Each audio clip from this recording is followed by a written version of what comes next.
My name is Elena, and 3 years ago, I married Logan, thinking that we shared the same vision for the future. We moved to a luxurious apartment high up in a huge skyscraper right in the heart of the city. The view was impressive, and I always enjoyed those moments. Every afternoon, I would stand in front of the huge windows to watch the sunset paint the city with golden tones.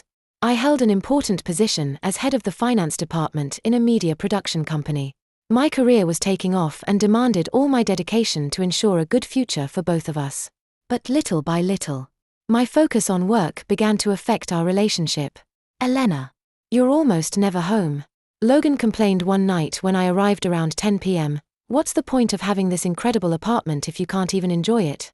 I dropped my briefcase on the floor and replied, "Logan, we've talked about this before. My career is important. Not just for me but for us. It's what sustains this lifestyle." Before he could mention his mother, "I'm not interested in conforming to the role your mother imagines for me," I said quickly. Logan's expression changed. His face turned serious. "Maybe you should worry. She's family," I replied firmly. "And so am I.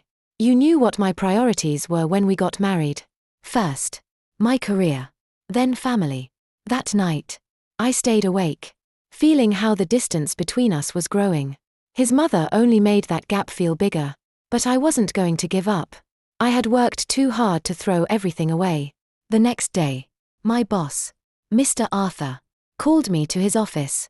"Elena, we have good news. We're merging with a major company from another city, and I want you to lead the new department." My heart leaped at the news. "That's wonderful, Mr. Arthur. Thank you very much for trusting me." But then he warned me. "This position will be very demanding. Can you commit 100%? Without hesitating, without thinking twice, I assured him. With Logan, I went to our favorite restaurant to celebrate with a special dinner.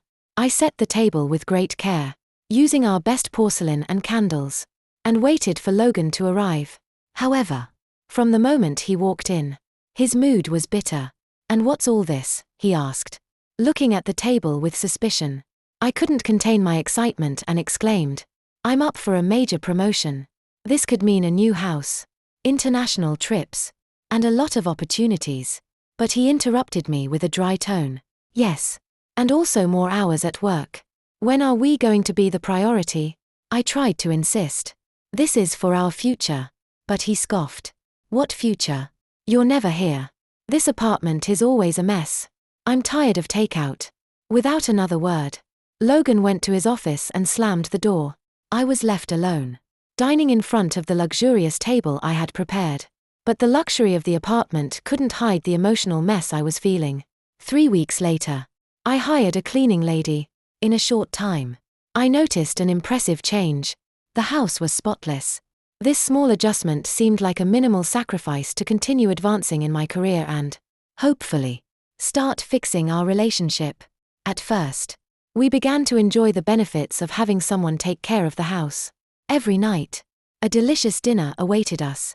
But even so, that change didn't calm Logan's growing discontent.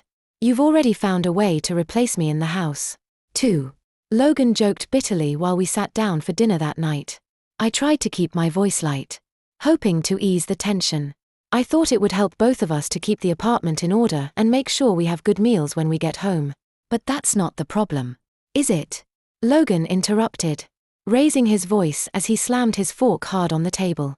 "What's next? Are you going to find someone to replace you in other parts of our lives?" His words hit me like a blow. I remained silent, surprised by his harshness. "What is it that you shouldn't?" I managed to answer in a low voice. Logan got up abruptly, dragging the chair against the floor. "What is it that you shouldn't?" he repeated, almost shouting. "Because we always come back to an empty house. It's not okay to have a wife more committed to her job than to her family." Without saying anything more, he left the room, leaving me alone with my thoughts and a heavy heart. In the following weeks, the house was filled with a cold and cutting silence. Every conversation felt like a minefield. My focus on work and my ambition to move up kept me so busy that I barely noticed the ever-growing distance between us. Finally, I decided to break that cycle. I took advantage of a rare day off as an opportunity to reconcile. I sent Logan a message full of hope, planning a romantic dinner that night with his favorite dessert included. He read the message but didn't reply. I interpreted his silence as a sign of approval and went ahead with the preparations. I decorated the dining room table with candles, chose a good wine, put on my best outfit, and waited excitedly for him to arrive. My anticipation turned into bewilderment when Logan walked in. But he didn't come alone. His mother, Addison, was behind him. "Oh, Elena. What a surprise," Addison said with a cloying tone. "Were you expecting company?" I forced a smile. I wanted to surprise Logan with a nice dinner. "I didn't know you were joining us." "Well, I hope there's enough for 3, Addison replied as she settled at the table, which was clearly set for 2. Logan avoided looking at me and simply took a seat in silence. I held back my frustration and went to get an extra plate, trying to remain calm while my plans crumbled before me. What should have been a romantic evening ended up interrupted. Addison monopolized the entire conversation during dinner, throwing veiled barbs disguised as innocent comments. "You know, my friend Sarah just became a grandmother. It's a blessing to have little ones close to you, dear," she said, staring at me intently. I brought my wine glass to my lips and took a big gulp before answering dryly. "Sounds wonderful." But she didn't stop there. "Of course. Naturally, you need to be close to raise them. In the end, a woman's main role is with her family." I squeezed my fork tightly, feeling my patience wearing thin. "Actually, Addison, a woman's role is whatever she chooses it to be." She narrowed her eyes. "And what about your roles as a wife and future mother of my grandchildren?" Suddenly, my chair squeaked as I pushed it back. I had reached my limit. "I think it's time for you to leave, Addison." "Elena." Logan tried to intervene, but I didn't stop. "No, Logan. I can't take this anymore. This is my house." Addison got up abruptly, clearly indignant. "Well, I never." "Logan. Are you going to let her talk to me like that?" After she left, I poured myself another glass of wine and collapsed onto the sofa. My dreams for that night faded as I lay there in my elegant dress, the food untouched on the table, and the candlelight slowly dimming. I couldn't stop thinking about something that worried me. Was this the beginning of our end? The next morning, I woke up in an empty house. On the kitchen counter, I found a note. Logan had gone to live with his mother to clear his mind.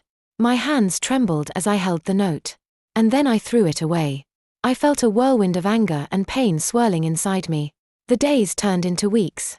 Logan stayed away, and when he finally returned, the distance between us had grown even more. We moved around the house like 2 strangers, barely exchanging words. I convinced myself that we just needed time to adapt. But deep down, something told me that it wasn't that simple. One night, after a grueling day full of meetings, I came home to a shocking scene. A sweet and cloying smell of flowers floated in the air. I opened the door, and to my surprise, there was Addison in the living room, wearing a bathrobe and slippers as if she were in her own home. "What's going on here?" I demanded, my eyes going from Addison to Logan, who was sitting on the sofa with an uncomfortable expression. Addison's smile was strained and unconvincing. "Oh, Elena. Good thing you're joining us. We were discussing dinner plans." "Dinner plans?" I repeated, raising my voice slightly. "And why are you dressed like you live here?" Logan took a deep breath before uttering words that hit me like a ton of bricks. "Mom will be staying with us for a while. I'm tired of being alone all the time. And since you're almost never here." I was speechless. "You invited your mother to live here without talking to me?" Logan responded immediately with a curt tone. "If you had ever been home, maybe we could have talked about it." I turned to look at Addison, who was watching me with a satisfied expression, enjoying the argument. "This is my house. You can't just move in here," I blurted out, trying to contain my anger. Addison's expression changed completely, her gaze hardened. "Your house. This is my son's house, too. And if he wants me to stay, then I'm going to stay. Get out of here," I said in a low but firm voice. Logan quickly stepped in. "If you don't like it, Elena, you can leave." I was horrified. "Excuse me? This is my apartment. I bought it before we got married. Now it's our apartment," Logan declared. "I'm warning you. If you can't accept that my mom stays here, then you can leave. Stunned, I fell silent as I looked at the man in front of me. This wasn't the Logan I had married. He was a stranger. Repeating his mother's words, Addison took a step towards me with a defiant look. You heard it, dear. If you don't like this new arrangement, there's the door. Instinctively, I took a step back as I reached for my phone with my hand. If you touch me, I'll call the police. Addison's face changed completely. First, she showed surprise. And then, as if acting in a play, she brought her hands to her chest and collapsed on the sofa. False tears ran down her face as she sobbed. Oh, Logan. See how her heart has hardened with that terrible job. Imagine. Thinking that she would threaten her own family, Logan rushed to comfort her and then gave me a look filled with anger. Without saying another word, I turned around and walked to the bedroom, closing the door behind me. The next morning, I woke up on the floor, feeling the weight of everything that had happened. Suddenly, my phone rang. It was Mr. Arthur, my boss. I need you to have a plan ready for today, he said quickly. The merger is at a critical point. The call came early, at 7 a.m. It was Mr. Arthur telling me that my presence was crucial to oversee the financial aspects of our merger. Of course, Mr. Arthur. I'll be there, I assured him. I quickly packed. Just as I finished, Logan appeared at the door with a cold expression. Where are you going? He asked. I straightened up and stared at him. I have to go on a business trip for the merger. I'll be back soon. And we can talk. Okay, he said as he pushed my suitcase towards the door. Addison's eyes followed me from the living room. I smiled in a satisfied manner and stopped at the door. Turning towards Logan. I'm leaving now. I'll text you when I land. His response was brief and calm. Don't bother coming back. Those words hit me, but I managed to hold my pain in silence. I left the house, and the sound of the door closing behind me echoed like a samba gong. The business trip was intense. A whirlwind of meetings, negotiations, and long nights dedicated to reviewing financial documents. It was a welcome distraction from all the chaos at home. Every night, I would text Logan to let him know I was okay, but it always went unanswered. After 9 days, I returned home, my heart beating fast as the taxi stopped in front of my building. Approaching my apartment, something wasn't right. My key didn't fit the lock. Confused, I knocked on the door, and it opened, revealing Logan and Addison, dressed casually as if nothing had happened. Mr. Logan, I said with a confused voice. Why doesn't my key work? Logan's laugh sounded cold, without humor. Because I changed the locks. I felt like I was entering a nightmare. This is insane. Logan, you can't do this. It's my house. His expression was completely serious, without emotion. You no longer have a choice, your career or your home and marriage. I couldn't believe what I was hearing. This wasn't the Logan I had married, but a stranger distorted by his mother's toxic influence. You can't be serious, I whispered, barely able to grasp what was happening. Logan pulled out a stack of papers. They were divorce papers. Sign this, and you can go back to your job. Rip it up, and you can come back inside as a proper wife. I didn't even want to look at Logan, and I stared blankly at the paper. Then at Addison. In that moment, everything became clear. My future crystallized, a life full of resentment. Being controlled. Sacrificing everything I had worked for. Without saying a word, I took the papers and signed my name on every line. I choose my career, I said, handing the papers back.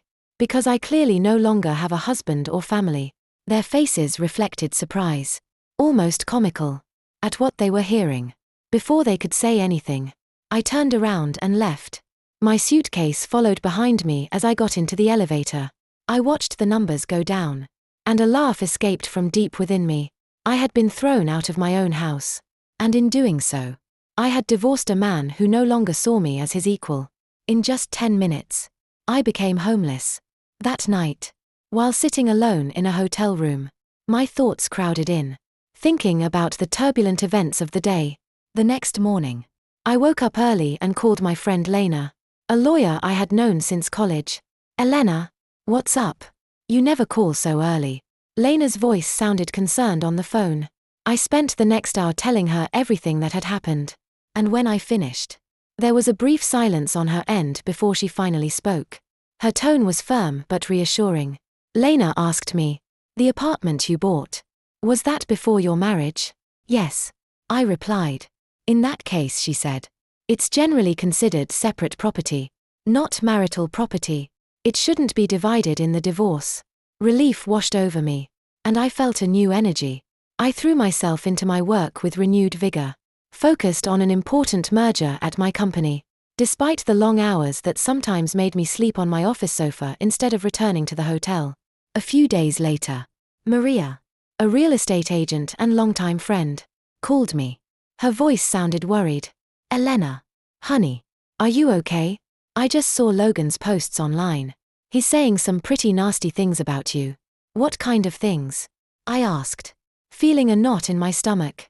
Maria hesitated a bit before saying, "He's labeling you as a heartless career woman and is talking about suing for alimony and trying to claim the apartment in the divorce." I laughed bitterly. Let him try. The apartment is mine, and he knows it.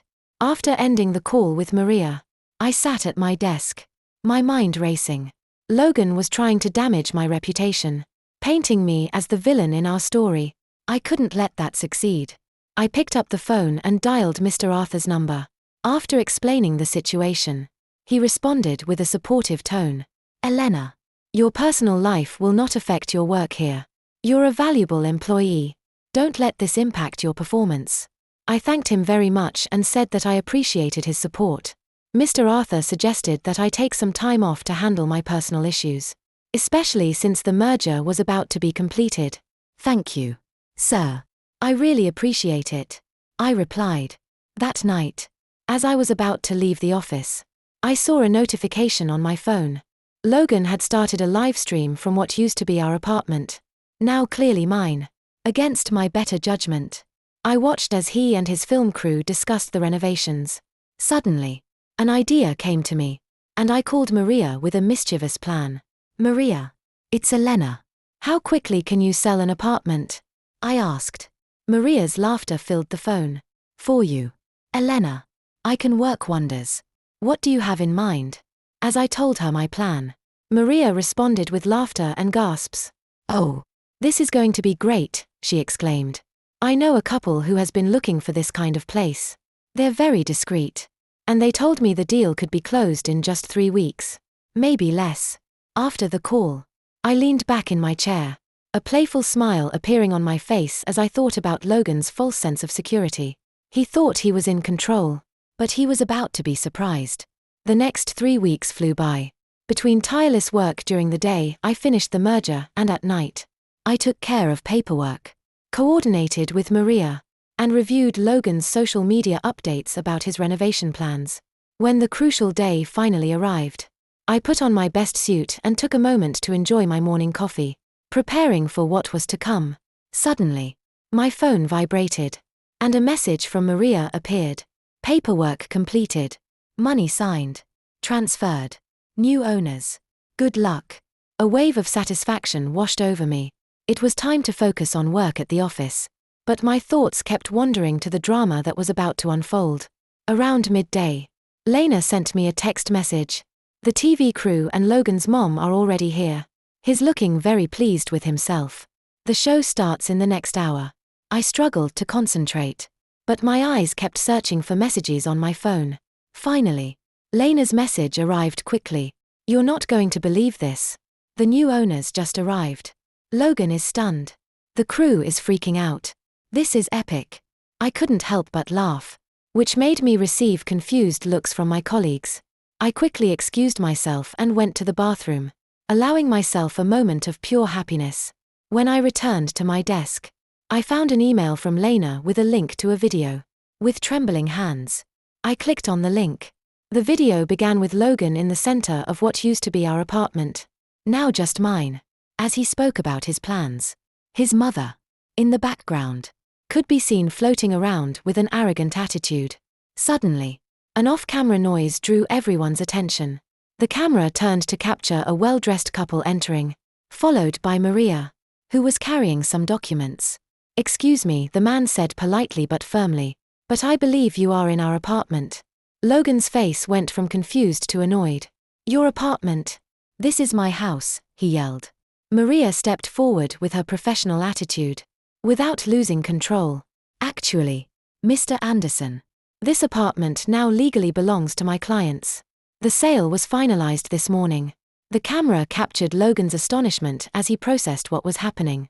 From confusion to disbelief. And then to anger. Sale? What sale?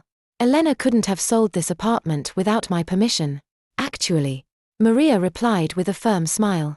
She did. The apartment was in her name. It was purchased before your marriage. And she had every right to sell it. The scene ended in chaos. Logan was shouting. His mother was crying dramatically. And the TV crew was discussing whether to continue filming. The video ended with Logan and his mother being escorted out by security while the TV crew followed excitedly, feeling like they had found a great show. At my desk, my phone vibrated with another message. It was from Mr. Arthur's office. I prepared myself for the worst as I entered his office. I was surprised to see him smiling. Elena, sit down, he told me, pointing to a chair. I've seen the video. It's all over social media. My face flushed with embarrassment. Not knowing what to expect. Sir, I apologize for the unintended publicity this situation has caused, I said, mortified that my personal life had become public. To my surprise, Mr. Arthur chuckled.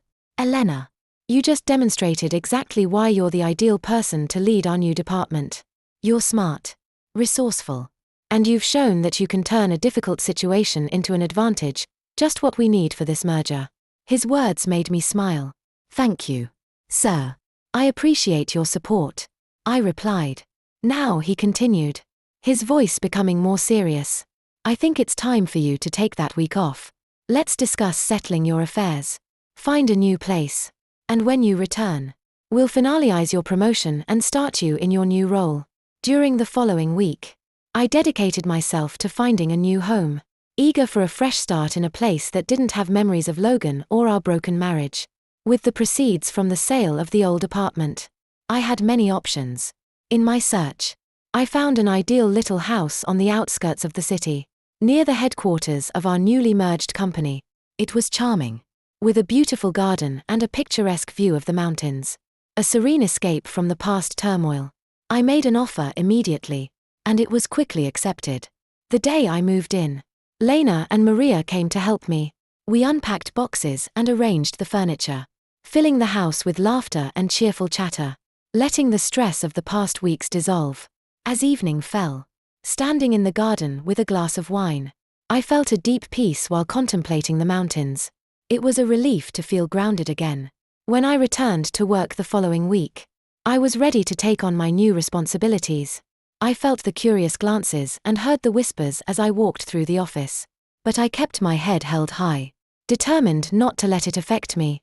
Mr. Arthur welcomed me to my new office, a privileged corner spot with a spectacular view of the city. Ready to begin? He asked, smiling. More than ready, sir, I replied, feeling a surge of excitement.